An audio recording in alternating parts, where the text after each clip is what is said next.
Well, thank you, Nikki, and thank you, Pamela. And it's very exciting to see how this initiative has been moving forward and a lot of the important lessons that you're bringing to bear. I lead the U.S. African Development Foundation, which is a very small government agency supporting economic development in Africa. We provide funding to companies and organizations that are 100% African-owned and managed, and are really very much committed to helping people move from pathways out of poverty. But at this very moment, I'm very pleased to be introducing your keynote speaker, Elizabeth Littlefield. And you may or may not know that Elizabeth is, in my mind, one of the true development champions of our times. And I'll take a moment to just reference a bit of Elizabeth's background. And if you look at her background, you'll see there's a consistent process where she's been bringing market forces to development challenges, and in so doing, really helping to scale development impact. Her early days in her career were at J.P. Morgan, really in the investment banking arena. But Elizabeth didn't just stop with investment banking. In 2000 to 2010, Elizabeth led the CGAP, which is the World Bank's unit that supports microfinance. And she really oversaw what I consider a transformation of the microfinance industry, where it grew many times over and most significantly helped to tap commercial finance markets for microfinance institution, really leading the way for the expansive growth of the sector as we know it today. While at CGAP, she served on a number of boards, specifically with some of the larger microfinance groups, such as Women's World Banking, and she had served on the Calvert Foundation board and many others. In 2010, she stepped up to lead the Overseas Private Investment Corporation, or OPIC, and that's where I really see that she's used her penchant for finance in order to promote her passion for development. And what Elizabeth has been able to do is really transform what I used to consider sort of a sleepy club of private sector corporations to really a dynamic development finance institution. And during her tenure, I think there's probably a few areas that stand out. First of all, a real commitment to be financing transactions in post-conflict environments, really those environments that are not supported by the financial markets at all, whether it's Afghanistan, Iraq, or other Middle Eastern countries. But she's really pushed financing to those sorts of regions where financing is most needed. She's also done a phenomenal job of investing in Africa. So during her tenure, the amount of financing that OPIC has brought to Africa has really grown many times over. And then perhaps most germane for our discussion today has to do with an increased attention to the renewable energy sector. Where OPIC is financing both, grid transactions as well as many off-grid approaches. And in fact, it's perhaps Elizabeth's knowledge of microfinance and the commitment and the current work of the off-grid sector where you can see these two sort of coming together. So with that, let me go ahead and take this moment to ask Elizabeth to join us here. Thank you, Elizabeth.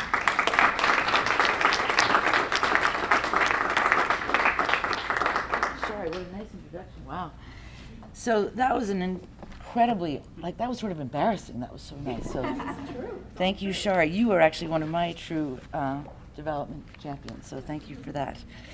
It is so nice to be here and see so many friends and family. As I was just saying with Seifel, where are you, Seifel? In the back there. It kind of does feel like microfinance with the energy in the room, in the 90s. So it's exciting to be here with all of you, and thanks, Nikki, for thinking about me.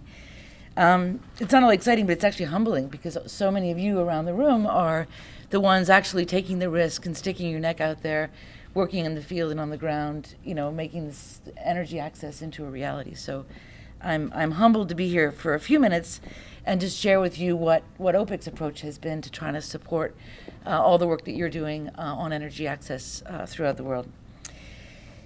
So actually, energy access is really at the heart of the three forces that are converging that are very much driving OPIC's basic strategic priorities. And those are resource scarcity throughout the world, the growing middle class that's consuming those resources at an accelerating rate, and climate change. And so when I arrived in 2010 and we looked at these three forces coming together in an unprecedented way, we sort of said to ourselves, wow, this is an unprecedented, potentially existential challenge for mankind, but it's also an incredible opportunity. An opportunity to maybe even, transform the global economy from one that has been traditionally expensive, polluting, exclusive, and unsustainable, into a global economy that is inclusive, cheaper, cleaner, and sustainable. And so that's a powerful thing. And so we decided that's the thing we wanted to be focusing on among the many other things that we do focus on. And we realized, of course, that this transformation of the global economy and the addressing of these forces is never going to happen, of course, without business and private capital. And business and private capital are never going to contribute to it fully without the public sector helping along the way. So that's where we led, inexorably to OPIC's role, because our role as the U.S. government's development finance institution is to catalyze private sector capital in the service of sustainable economic development, and to do so by providing loans and risk mitigants that make transactions happen that wouldn't otherwise happen.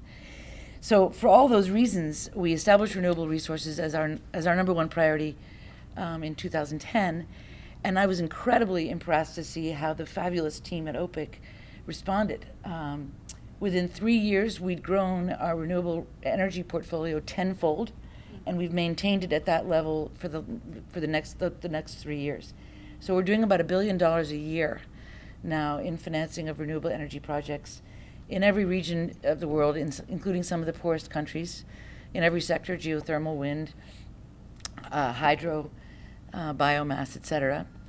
And in everything from some of the biggest transactions, the largest solar PV in Latin America, the largest wind in Africa, to some of the smallest ones, which were just, I'm going to come to that in a second. I think I see Simpa, who's in the room someplace. We were there you are.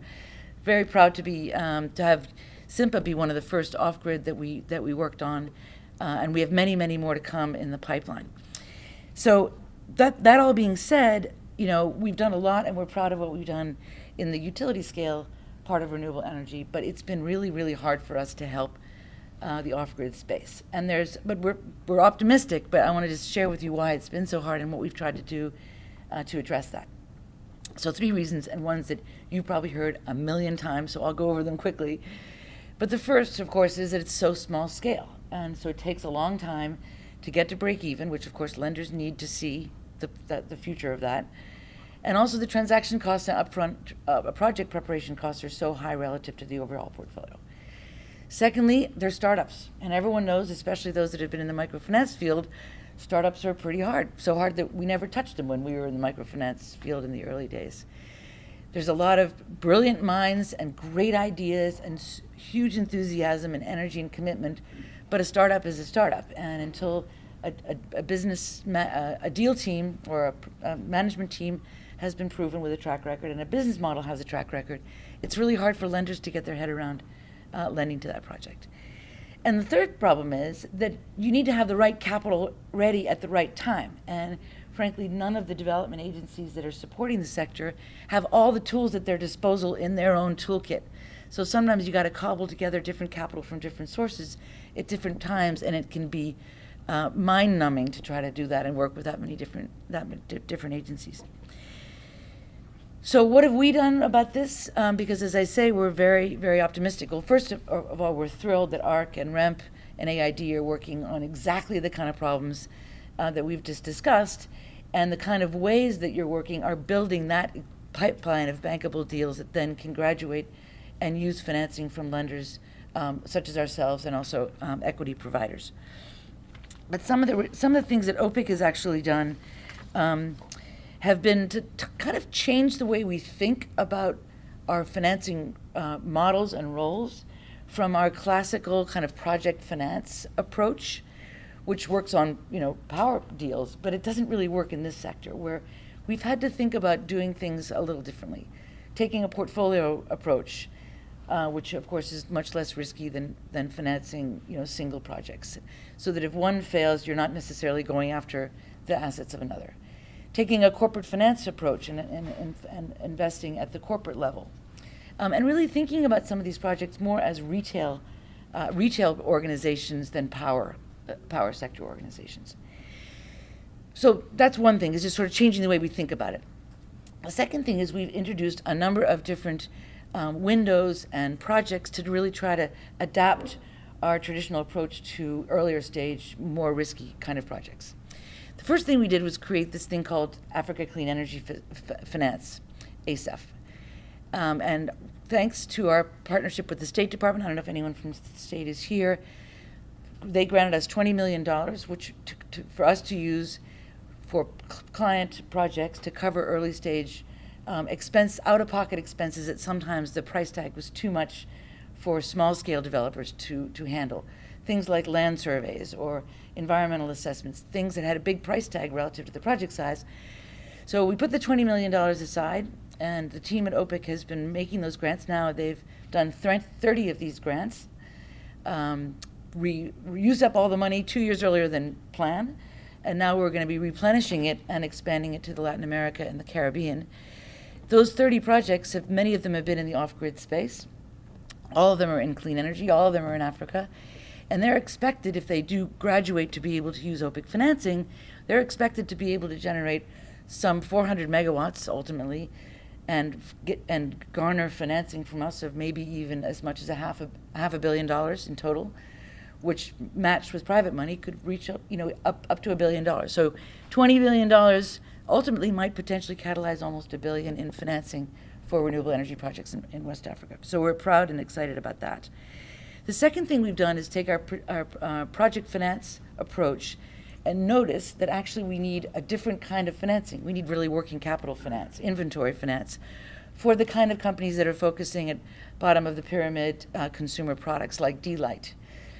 So we've adapted our underwriting guidelines in certain circumstances to be able to provide that kind of working capital or inventory finance, which we hadn't done before. And the third thing we've done is introduce new windows, taking more risk, putting some of our own capital aside to support early stage projects that normally would never have met OPIC's underwriting guidelines. And I see Dia Martin in the back. Dia, raise your hand. Please talk to Dia about the extraordinary work she and her team have done on a project called Portfolios for Impact, called PI, where we've done a number of projects and we have an incredible pipeline of really exciting new projects that we really never would have looked at before. And so we're proud to be able to support those projects too. So I guess in closing and encouraging you to talk to Dia sometime over the course of the day, I would say that these small scale projects are always going to be a challenge for us, but we're very optimistic that if we work in the right kind of generous partnerships with partners like AID, who have tools that we don't have, that we really can bring financing and risk mitigation to bear to really help propel the sector. And even though as a veteran of microfinance, I'm always very cautious about hype and overpromising. I think we all know what that can do. I do think that this is really one of the most exciting things happening in the space. Actually, I had dinner with a world-famous Washington chef whose name will go unnamed, and he said he thought energy access, and in particularly clean cook stoves, was the single most important thing we could do in this town to solve poverty. So I thought that was interesting. Anyway, so like the three forces I mentioned at the outset, there's a number of forces that are coming together here too that I think are powerful and really driving and make us as optimistic as we are. And that is, of course, the momentum behind impact investing and social innovation generally, the technology prices, of course, which are plummeting, the micropayments now, the ability to do micropayments becoming mainstream, and actually governments finally are getting the power of energy access. And again, I think that's thanks to a lot of the work of many of you in the room.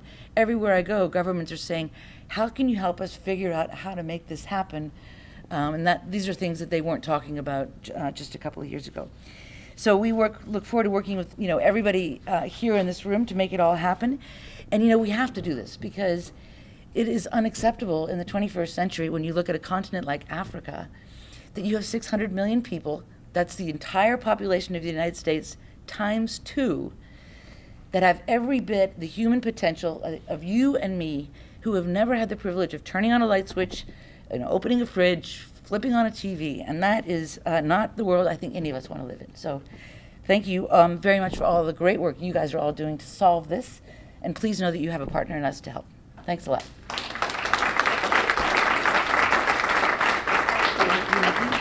So lovely.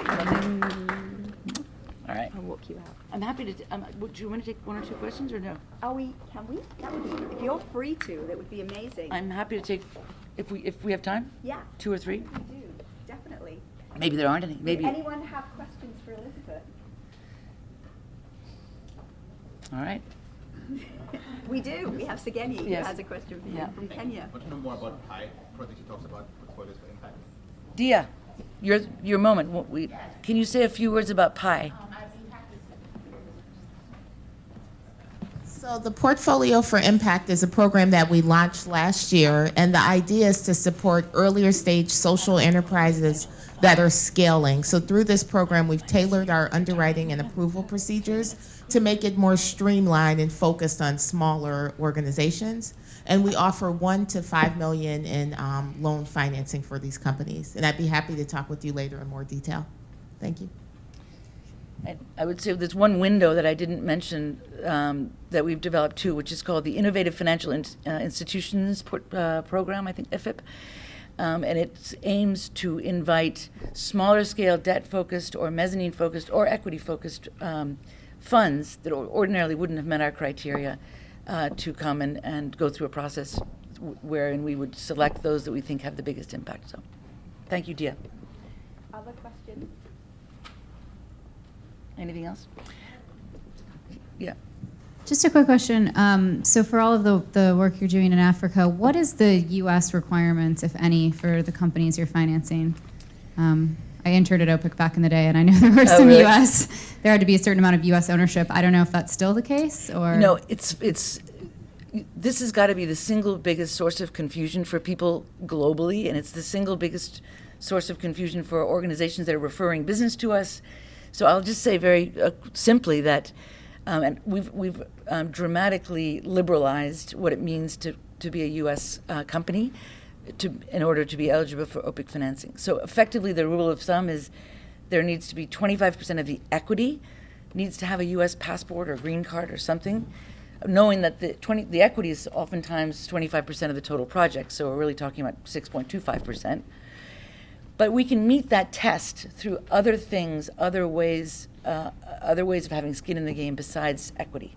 That test can be met through a franchising arrangement. So, for example, we can finance Marriott, even though they don't own the hotels, because they've got a franchise with hotels throughout Africa. It can be met through EPC contracts or operating and management contracts, surety bonds, long-term debt.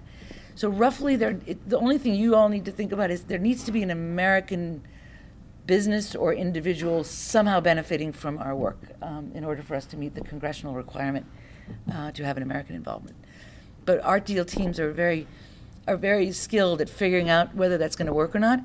And we do commit to a 24, 48-hour turnaround. If you show us your idea or your project, we'll give you a rough, we think this can work or we don't think it's going to work, very, very quickly. It's not a commitment, of course, but it's a rough idea because we think a quick no is much more useful to you than a slow maybe. So I hope that answers your question. I'm going to ask you one last question. Since we've known each other for, it seems like 1,000 Don't years. tell anybody. Way back. We met when we were in nursery school, We right? met when we were in nursery school back in '93. And back then, it was impossible to imagine how the microfinance sector, for example, has evolved over time. So, that's 20 years ago plus 1 or 2. What is your prediction for the next 20 years vis-a-vis energy? Knowing what you know about how another sector you're very familiar with changed so much over time. If you have any insights or predictions for us. I mean, like you, I think most people are going to be getting their energy from renewable energy. Yeah. I think biomass is actually going to grow, but solar is going to stay in the lead. I guess I would guess that So coal will pretty much disappear. So we will have to get back. We have to get back together in 20 years. We'll all be really, really grey Yeah, and kind of hobbling along and see how I don't it know. goes. That's But, what do you but all, but does yeah. that, how many people here think that the majority of the population of the world is going to be getting their energy from renewable sources in 20 years' time? I think so. Nice. And if not, we should. Right, okay. Right. Thank you all very much. Elizabeth. Thanks.